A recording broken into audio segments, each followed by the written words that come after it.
ఒరేయ్ నువ్వు చెప్పే జ్యోతిష్యుడు వట్టి ఎదవరా? ఆ జ్యోతిష్యుడు పరమానంద బ్రహ్మానంద బ్రహ్మజ్ఞాని నాన్న. ఎవరు చెప్పాడురా? ఆయనే చెప్పాడు. ఆడో పెద్ద ఎదవా, నువ్వు చిన్న ఎదవా, అందుకే నమ్మేశా. పెద్ద పెద్ద వాళ్ళ దగ్గర అవార్డు తీసుకున్నాడు. ఆయన గురించి నీకు తెలియదు నాన్న. 100 జంటలు కలిపాడు తెలుసా? ఏట్లోనా? నాన్న నా జాతకం చూపించి నా పెళ్లి చేస్తావా లేదా నీకు తద్దిలం పెట్టించమంటావా? అబ్బా నీ పెళ్లి నా చావుకు వచ్చిందిరా. ఓ పని చేద్దాం, ముందు మా నాన్న జాతకం చూపెడదాం. అబ్బా ఈయన చచ్చి 20 ఏళ్ళు అవుతుంది కదా. అందుకేరా ముందు ఈ జాతకం చూపెడతాను. ఇది కరెక్ట్ గా చెప్పాడు అనుకో, వాడు కరెక్ట్ అని నేను ఒప్పుకున్నాను. లేదంటే వాడి జాతకం నేను చూస్తాను. నాన్న చూసావా ఎన్ని అవార్డ్స్? నమస్కారం సార్, ఇది మా అబ్బాయి జాతక చక్రం. చిన్నప్పుడు రాయించాను. ఇది చూసి మీరు వాడి జాతకం చెప్పాలి.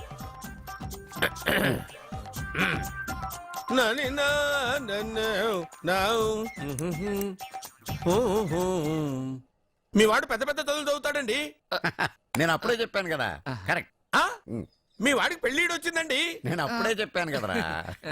ఓహో ఓహో మీ వాడికి పెద్ద గొప్ప సంబంధం వస్తుందండి. నేను అప్పుడే చెప్పాను కదరా. మీ వాడు 50 ఏళ్ళకే మంత్రి అయిపోతాడండి. నేను అప్పుడే చెప్పాను కదరా. 60వ ఏట సెంట్రల్ మినిస్టర్ అవుతాడండి. వీడు చెప్పే నీ తప్పుడు కూతురని అప్పుడే చెప్పాను కదరా. అంతేకాకుండా ఆపు, వీడు ఆయుష్ గురించి చెప్పు. ఆయుష్ కావాలా? ఆయుష్ ఆహా 95 సంవత్సరాలు ఏ రోగం రుష్టు లేకుండా కనీసం జలుబు దగ్గు లేకుండా జీవిస్తాడండి. అయ్యో, అయ్యో, అయ్యో. ఏమిటి ఏమిటి ఏమిటి ఎందుకలా కొడుతున్నారు? ఇది ఎవరి జాతకమో తెలుసా? 10 సంవత్సరాల మంచం మీద ఉండి చచ్చిపోయిన మా నాన్న జాతకం రా. ఈ చచ్చినోడి జాతకం చూసి బతికినోడి జాతకం చెప్తావు నువ్వు జ్యోతిష్కుడువా?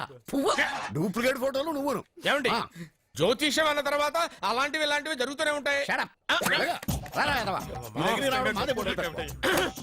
ఏమండి నేను గుడికెళ్ళి వస్తాను. ఎక్కడ పత్రాలు చేయకుండా తిరిగి వచ్చేసాయి.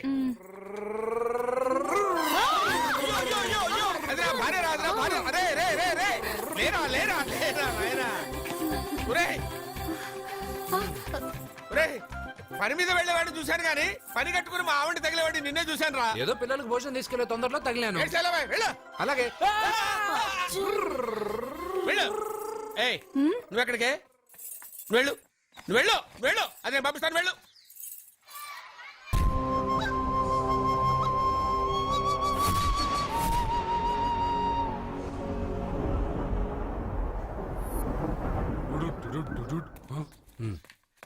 బావా నాదో చిన్న ప్రశ్న.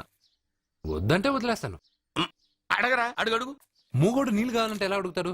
ఇదొక ప్రశ్న. దీనికి జాతక బ్రహ్మను నన్ను అడగలటరా? అంటాడు. గుడ్డోడు కత్తిరి కావాలంటే అంటాడు. తప్పు, అక్కడే కత్తిరిలో కాలేసావు. ఏ గుడ్డోడుకు నోరు ఉంటది కాబట్టి కత్తిరి కావాలంటే కత్తిరి ఇవ్వండి సార్ అంటాడు. 20 ఏళ్ల నుంచి కష్టపడుతున్నాను, నాకు ప్రమోషన్ లేదు, బిడ్డ లేదు. దాని బంగారం ఇట్రా. బిడ్డ ఏం ప్రయోజనం లేండి, వ్యాపారం వచ్చి రావడం లేదు. అందుకే జ్యోతిష్యుల వారిని కలిసి సలహా తీసుకుందామని వచ్చా. బయటకు బిడ్డలు లేనివాడు వ్యాపారస్తుడు ఉన్నట. వ్యాపారస్తుడు లోపల పంపించు. వాళ్ళలో బిడ్డలు లేనివాడు ఎవడో వ్యాపారస్తుడు ఎవడో నాకెలా తెలుస్తుంది? నాకు మాత్రం ఎలా తెలుస్తుందో? జానకి బయటకు వెళ్తూ వాళ్ళిద్దరు ఇందాక నుంచి వెయిట్ చేస్తున్నారని చెప్పింది. జేబులో డబ్బులు ఉన్నవాడు బిడ్డలు లేనివాడు, చేతిలో బిడ్డ ఉన్నవాడు వ్యాపారస్తుడు. ముందు వ్యాపారస్తుడు లోపల పంపించు. నేను జేబులో డబ్బులు ఉన్నవాడు బిడ్డలు లేనివాడు, చేతిలో బిడ్డ ఉన్నవాడు వ్యాపారస్తుడు. అలాగే ఇదిగోండి మీ బాబుని తీసుకోండి. వీడు మీ బిడ్డ? ఆ కుర్చీ లాక్కను కూర్చో. బాబా నాకు చిన్న డౌట్. మధ్యలో ఎంట్రీ లేవు. బాబా నేను చెప్పబోయేది ఏంటంటే మీ మంచి కోరే నేను ఏంటి చెప్పేది? వెళ్ళు వెళ్ళి బయటకు వెళ్ళు. వెనక ప్రాబ్లం వస్తుందని ముందే చెప్తున్నా. నాకు తెలుసులే బాయ్, వెనక ముందు ప్రాబ్లం గురించి. నువ్వు వెళ్తావా లేదా? పొద్దున్నే ఎన్ని గంటలకు పని మొదలు పెడుతున్నారు? తమను మరీ డైరెక్ట్ గా అడిగేస్తున్నారు. ఇందులో పెద్ద రహస్యం ఉంది. పొద్దున్నే ఎన్ని గంటలకి షట్టర్ ఎత్తుతున్నావు? షట్టర్ అంత అంత కరెక్ట్ గా ఎలా చెప్పగలను సార్? ఏదో సమయానుకూలంగా పరిస్థితులను బట్టి. నల్లా కుదరదు. పొద్దునే లేచి శుభ్రంగా స్నానం చేసి తర్వాత దేవుడికి నమస్కరించుకుని అగరత్తులు వెలిగించుకుని పని ప్రారంభించు. అలా చేసినా ఏం ఫలితం కనిపించలేదు సార్. కనపడలేదు? అవును సార్. అయితే పని చేయి. చెప్పండి.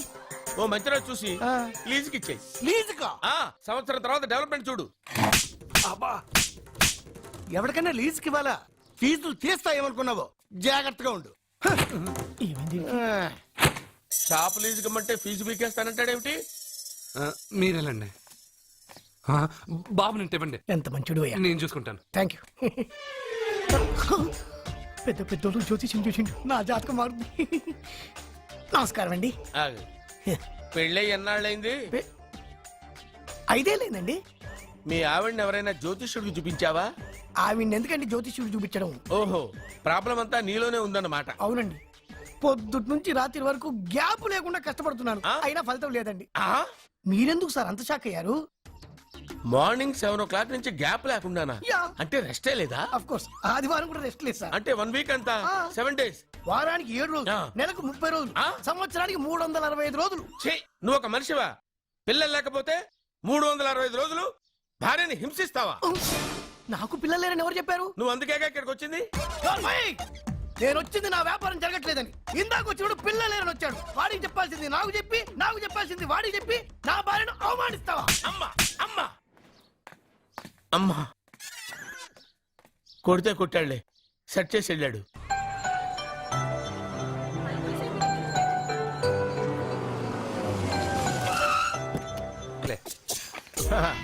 నమస్కారం అండి. ఆ, మీరే కదా జ్యోతిష్య సింహ స్వర్ణ కంకణ గ్రహీత ఆగు. ఇప్పుడు చెప్పు. బ్రహ్మానంద పరమానందం గారు. నీకేం కావాలో అడుక్కో. లైఫ్ అంటే మీరు జాతకాలు చాలా బాగా చెప్తారని విన్నాను. రాళ్ల గురించి కూడా చెప్తారా? రాళ్ల గురించే కదరా, గట్టి గురించి కూడా చెప్తాను. ఏ రాయి గురించి కావాలో అడుగు. ఏముంది ఇందులో? బాగా చూడండి. కిడ్నీ ఉంది. అందులో ఏముంది? రాయి ఉంది. ఆ రాయి జాతకం చెప్పండి. కిడ్నీల స్టోన్ గురించి చెప్తావురా? నీ జాతకం ఏమిటంటే నీ కిడ్నీలో ఉన్న రాయి బెలూన్లా ఉబ్బి నువ్వు ఢమాలో చచ్చిపోతావు. అదే నీ జాతకం. వెళ్ళిపో. మరి ఆ నలుగురు జ్యోతిషులు అలా చెప్పారేంటబ్బా? ఏం చెప్పారు? ఏం చెప్పారు? ఏం చెప్పారు ఇలాగే? నేను ఎక్కడుంటే అక్కడ కనకవర్షం అని చెప్పారండి. ఓహో, ఆహా, గురుడు ఉచ్చ స్థితిలో ఉన్నాడు రా. వాళ్ళు ఇదే చెప్పారు. శుక్రుడు ఉచ్చ స్థితిలో ఉన్నాడు. సేమ్ ఇలాగే చెప్పారు. ఆహా, సూర్యుడు కూడా ఉచ్చ స్థితిలో ఉన్నాడు రా. వాళ్ళు ఏం చెప్పారు మీరు అదే చెప్తున్నారు సార్. వీడిది యోగ జాతకం. వీడు ఎక్కడుంటే అక్కడ కనకవర్షం. వీడిని నా దగ్గరే పెట్టుకోవాలి. నా జాతకం నాకు ఇచ్చేహాను. అరే, అరే, ఉండురా. అసలు నువ్వు ఎవరో ఎక్కడుంటావు? సార్ నేను ఒక అనాథం సార్. రే, నేనుండగా నువ్వు అనాథ ఎలా అవుతావురా? నువ్వు మా ఇంట్లో ఉండు. బావా, ఆ, వెనక ప్రాబ్లం వస్తుందని ముందే చెప్తున్నాను. నువ్వు మధ్యలో ఎంట్రీలు ఇవ్వక. వెనక ముందు ప్రాబ్లమ్స్ గురించి నాకు తెలుసు. ముందు వీడిని మన ఇంటికి తీసుకెళ్ళు.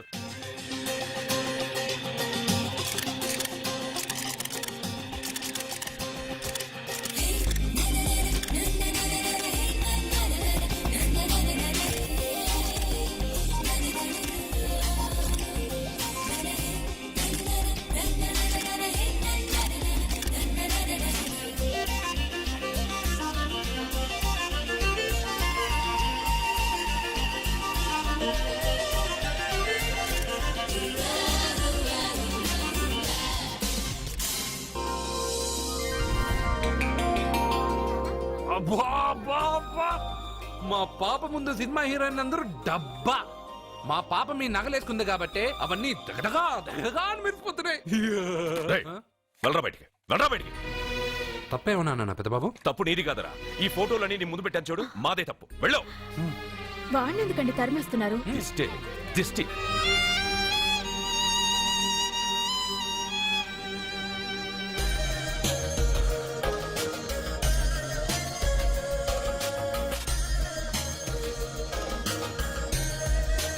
Hi.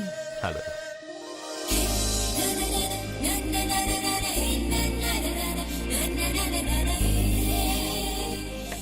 Wow, nice. Thank you. ఈ ఫోటో నేను తీసుకోవచ్చా? Why not? నువ్వు ఈ ఫోటో అడుగుతున్నావు, కానీ మా వాడు నిన్నే అడుగుతున్నాడు. ఏంటండి మీరు అనేది? ఈ ఫోటోలు తీస్తున్నప్పుడే నాకు తెలుసు పనికిరావని. వద్దన్నాను, తీశాడు. అంటే మోడలింగ్ కోసం వచ్చిన మీ చెల్లెల్ని మా కోడలుగా చేసుకోమంటున్నాడు. మీరు పర్మిషన్ ఇవ్వరుగా? ఎవరు చెప్పారు? కంపదీసి ఇస్తారా? You want to marry my sister? yes, great. మీ అభిప్రాయం సరేనండి, కానీ మీ చెల్లెలే మాట్లాడలేదే. నువ్వేమంటావమ్మా? నాశనం. 25 కోట్ల రూపాయల నగలు నా ఒంటి నిండా వేసుకుని చూసుకోవాలని ఆశపడ్డాడు. వీడిని పెళ్లి చేసుకుంటే ప్రపంచం మొత్తం చూడొచ్చు.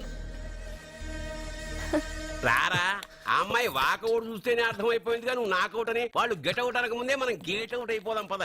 నాకు ఈ పెళ్లి ఇష్టం. నీకు ఇష్టమైతే సరిపోయిందా? జాతకాలు కలవు కదా. ఏం మాట్లాడుతున్నారండి 10 వంతుల్లో 9 వంతులు సరిపోవు అంటున్నాను. నాన్న మా మనసులు కలిసాక జాతకాలు కావాల్సిన అవసరం లేదు. ఒరే నాన్న, ఎంతైనా మనది రత్నాల వ్యాపారం. కస్టమర్స్ కూడా జాతకాలు చూపించే మనం రత్నాలు అమ్ముతాం. అలాంటిది జాతకాలు చూడకుండా నా కొడుక్కి పెళ్లి చేస్తానా? వేషుగా చూపిద్దాం. ఇండియాలోని ప్రసిద్ధ జ్యోతిష్కుడు నీలకంఠ శాస్త్రి, ఆయన దగ్గరే వీళ్ళ జాతకాలు చూపించి పెళ్లి ముహూర్తాలు పెట్టుకుందాం.